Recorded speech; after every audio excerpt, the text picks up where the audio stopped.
Pues la experiencia en el Palacio de Congresos ha sido excepcional, todo ha funcionado de una forma fluida, suave, la gente que ha venido está impresionada por las instalaciones, he de decir que no ha habido ningún fallo y que por lo tanto la impresión de todo el mundo es magnífica. ¿Y por qué lo hemos traído a Valencia?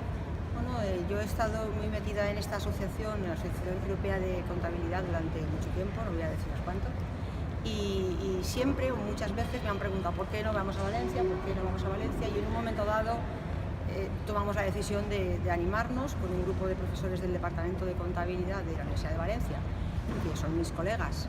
Tomamos la decisión de animarnos, hicimos una propuesta que nos ayudaron a preparar desde aquí y bueno, pues la asociación la acogió con muchas ganas, nos aprobó la propuesta y en estos 3 años hemos estado trabajando un poquito, en los últimos meses mucho más, para que esto fuera adelante. El resumen es como decía al principio, ha sido realmente espectacular. Hemos traído muchísima gente. Este congreso ha sido, yo diría, no puedo decir el más grande porque París fue muy grande también, pero en cuanto al número de personas, como en París, 1.500 personas, en números redondos, pero sí que hemos tenido casi 1.000 trabajos, 1.000 papers, que eso ha superado el hito de París.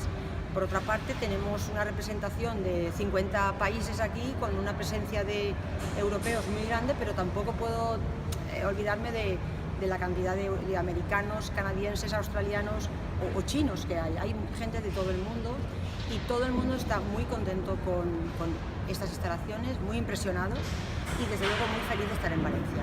Yo creo que de todas estas personas, muchos, no voy a decir porcentajes porque eso es muy arriesgado, pero muchos se volverán a animar a venir a Valencia de vacaciones porque les ha maravillado la ciudad. El tiempo está siendo muy bueno, eso no lo hemos podido controlar, pero ha funcionado bien y por lo tanto, bueno, lo que nos queda ya solamente es casi cerrarlo esta noche con una fiesta y supongo que se irán aún más contentos de lo que ya están.